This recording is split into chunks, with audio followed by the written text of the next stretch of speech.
Maharashtra today 24 news सत्य परिस्थितीचा सविस्तर आढावा। जिल्ह्यातील ग्रामरोजगार सहाय्यक प्रलंबित मागण्यासाठी संपावर धुळे जिल्ह्यातील ग्रामरोजगार सहाय्यकांचे काम बंद आंदोलन मानधनही रखडले। NMMS ॲपमध्ये तांत्रिक अडचणी। ग्रामरोजगार सेवकांच्या प्रलंबित मागण्यांकडे शासनाने दुर्लक्ष केल्याच्या निषेधार्थ राज्यातील ग्रामरोजगार सेवक 1 एप्रिल 2026 पासून संपावर गेले आहेत। यानंतर आम्ही आंदोलन अधिक तीव्र करणार असल्याचा इशारा ग्रामरोजगार सहाय्यक कृती समिती महाराष्ट्र राज्य धुळे यांनी दिला आहे। याबाबत धुळे येथील माननीय उपजिल्हाधिकारी बालाजी क्षीरसागर यांना निवेदन देण्यात आले। कृती समितीच्या निवेदनात म्हटले आहे की 2 मे 2011च्या शासन निर्णयानुसार ग्रामरोजगार सहाय्यक हे अर्धवेळ कर्मचारी असून त्यांना निश्चित वेतन किंवा मानधन दिले जात नाही, त्यामुळे उपजीविकेसाठी त्यांना इतर कामे करावी लागतात। सध्या NMMS प्रणालीद्वारे 2 वेळा हजेरी घेण्याची सक्ती करण्यात येत असल्याने अडचणी निर्माण होत आहेत। शासनाने नव्याने सुरू केलेल्या विकसित भारत जी रामजी या योजनेतील जाचक अटी आणि तांत्रिक बदलामुळे जिल्ह्यातील ग्रामरोजगार सेवकांसमोर अडचणी निर्माण झाल्या आहेत। फेस ऑथेंटिकेशन आणि NMS ॲपद्वारे उपस्थिती नोंदवताना उद्भवणाऱ्या तांत्रिक त्रुटीमुळे कामाचा व्याप वाढला आहे। या जाचातून मुक्तता करावी। दरम्यान 3 ऑक्टोबर 2024 रोजी राज्य शासनाने ग्रामरोजगार सेवकांना दरमहा 8,000 रुपये मानधन, 2,000 रुपये प्रवास भत्ता देण्याचा शासन निर्णय घेतला आहे। मात्र या निर्णयाला सुमारे 18 महिने उलटूनही त्याची अंमलबजावणी करण्यात आलेली नाही, अशी नाराजी कृती समितीने व्यक्त केली आहे।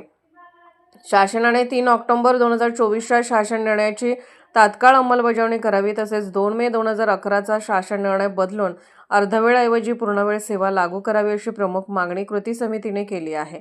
मागण्या पूर्ण होईपर्यंत राज्यातील ग्रामरोजगार सेवक संपावर राहणार असल्याचे निवेदनात नमूद करण्यात आले आहे।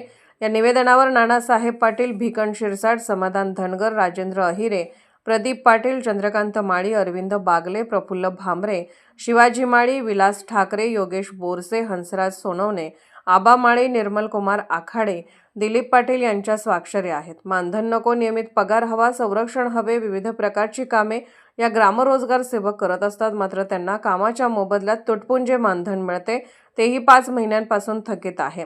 त्यामुळे कर्ज काढून उसनवारी करून घर खर्च भागवावा लागत आहे। अनेकांनी दागिने गहाण ठेवले आहे, तर कर्जाचे हप्ते थकीत राहिल्याने बँकवाले दारी येऊ लागले आहेत।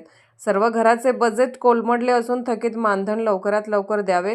3 ऑक्टोबर 2024चा शासन निर्णय तात्काळ लागू करावा, अशी आमची मागणी आहे।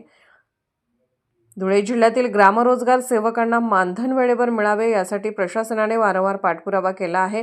जिल्हा प्रशासनाने मानधन संदर्भात शासनाकडे वेळोवेळी पत्रव्यवहार केला आहे, मात्र कोणतीही कार्यवाही होत नसल्याने ग्रामरोजगार सेवक हताश झाले आहेत। केलेल्या कामाचा मोबदला 6-6 महिने मिळत नसल्याने आता आमचा संयम सुटला आहे। मोबदलाच मिळत नसल्याने ग्रामरोजगार सेवकांची फरफट सुरू आहे।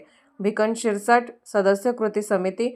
मागण्या पूर्ण होईपर्यंत तालुक्यातील सर्व ग्रामरोजगार सेवक संपावर ठाम राहणार आहेत।